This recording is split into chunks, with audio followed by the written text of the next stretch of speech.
Hi there, and welcome to Pax Politica, the place where peace building and visual storytelling come together. We hope you enjoy this video, and if you do, please do like, share, and subscribe to our channel.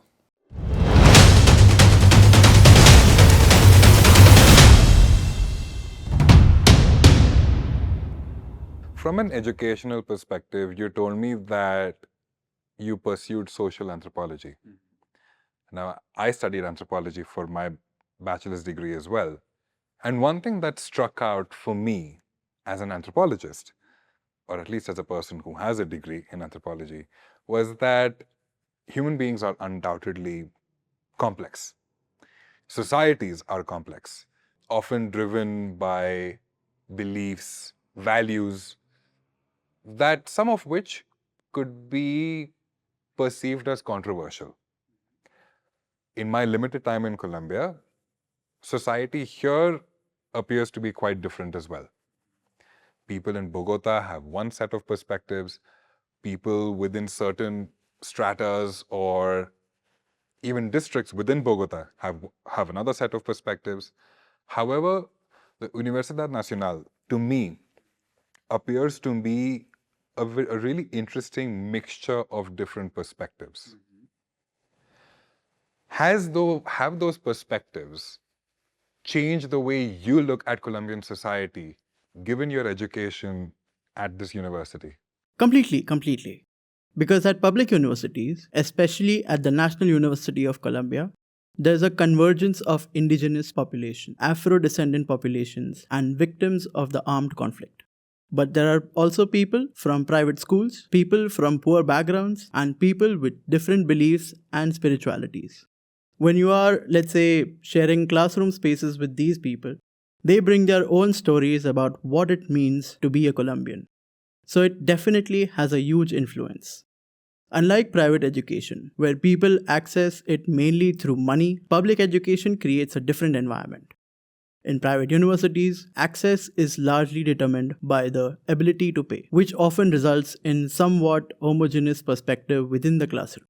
That's not to deny that in private universities, there are also people who gain access through loans or educational benefits. But in public universities, the people who come together often gain access through their abilities, not so much because they have money, but because of their capabilities. And that is also reflected in the classroom discussion space. The problem is that there are very few places available for people to access university, so the number of people who end up studying in public institutions is quite limited.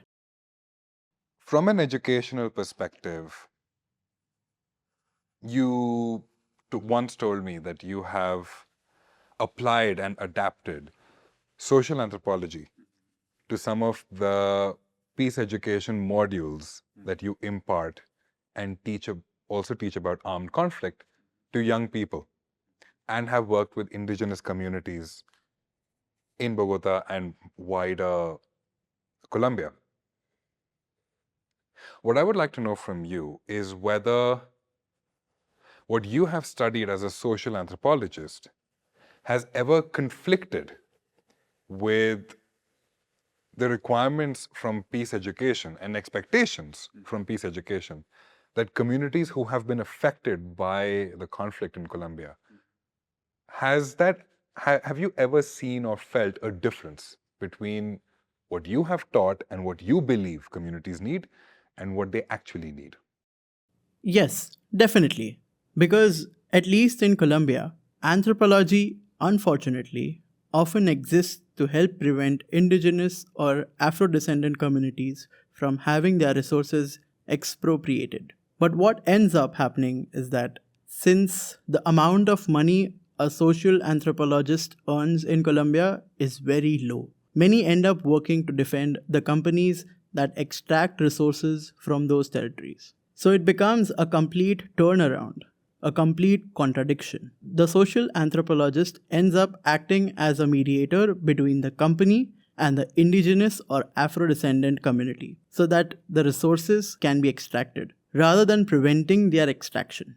And this is a huge problem because the armed conflict in Colombia is also linked to the extraction of resources. Many of the main forms of victimization that occur in Colombia are related to the extraction of gold, large-scale mining, the pollution of rivers, right?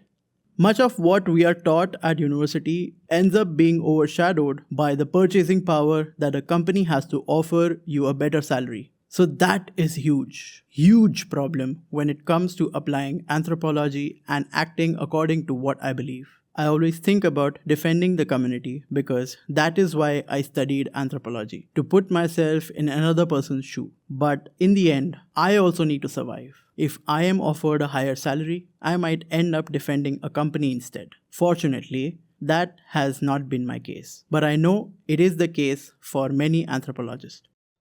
Across all the time that you spent traveling throughout Colombia and wider Latin America, what has stood out as the most vivid memory when you have worked with indigenous communities, local communities, and groups that have been directly or indirectly affected by the conflict, and also suffer from a lack of access to resources, as you mentioned earlier?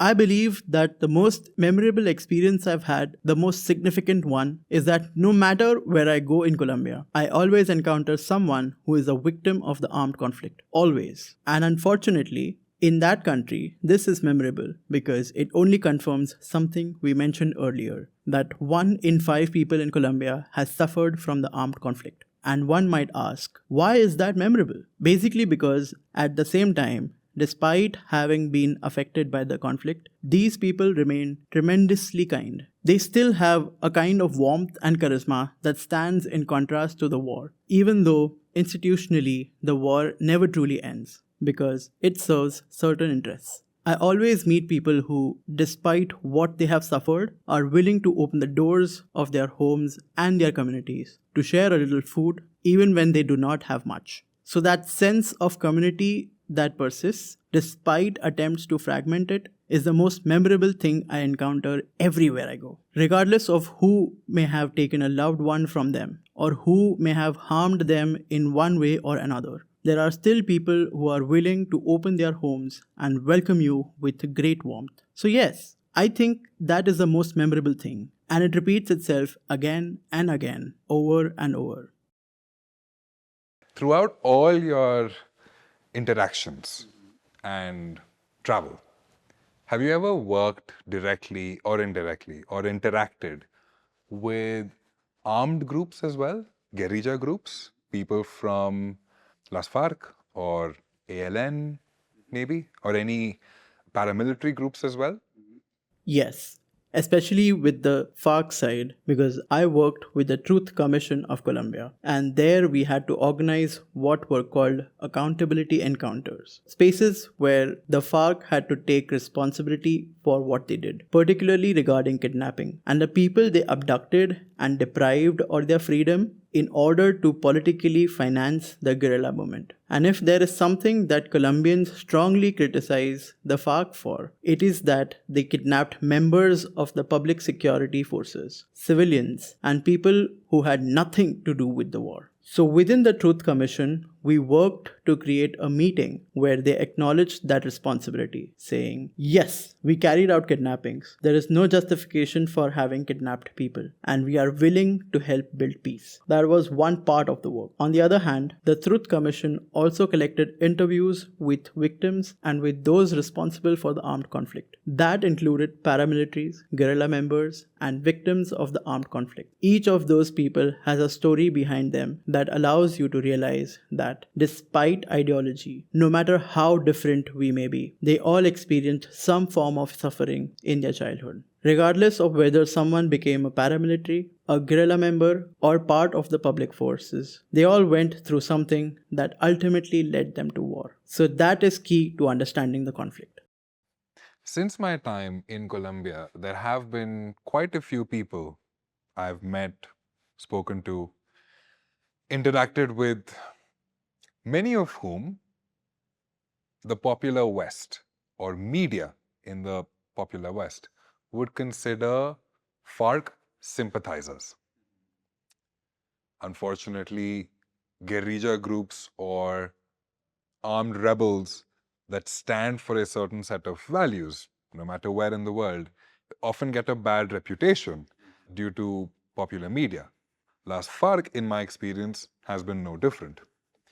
However, many people through my interactions have said, what is there to be so fascinated about the FARC? At the end of the day, they are just people, like you and I, who believe in a certain set of values. Do you agree with that notion?